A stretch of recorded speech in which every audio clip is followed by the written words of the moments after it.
একটা বাচ্চার যখন শরীর খারাপ থাকে তখন তার সাথে সাথে কিন্তু তার মায়েরও নাওয়া খাওয়া ঘুম সব কিছুই উড়ে যায়। আমরা যারা যারা মা হয়েছি তারা এই ব্যাপারটা ভীষণ ভালোভাবে রিলেট করতে পারবো যে বাচ্চার যখন শরীর খারাপ হয় পৃথিবীর আর কারোর কাছেই বাচ্চা যেতে চায় না, বাচ্চা কিন্তু সারাদিনই তার মায়ের কাছে থাকতে চায়। এমনকি রাত্রেবেলা যখন ধরো বাচ্চা শরীর খারাপের জন্য হয়তো কষ্ট পাচ্ছে তখনও কিন্তু মায়ের সাথে আর কি সারাক্ষণ লেগে থাকে আর কি, যেটাকে বলে।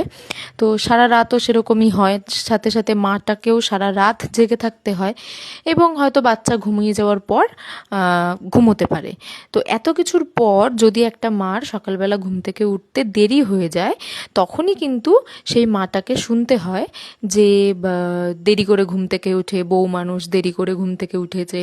আর আমাদের আশেপাশে তো একটা প্রচলিত কথা আছেই যে বাড়ির বউ দেরি করে ওঠা ভালো ব্যাপার নয়। তবে আমি কিন্তু এই ব্যাপারটাতে বিশ্বাস করি না যে তাড়াতাড়ি উঠলেই সে ভালো বউ হয়ে গেল, মানে ভোর 6টায় উঠলে এবং দেরি করে উঠলে সে খারাপ বৌমা হয়ে গেল। আমি কিন্তু সেটা মনে করি না। আমি মনে করি যে তুমি পরিবারে কতটা বিপদে তুমি পাশে দাঁড়াচ্ছ সেটার উপর নির্ভর করছে যে তুমি পরিবারের ভালো বৌমা কিনা।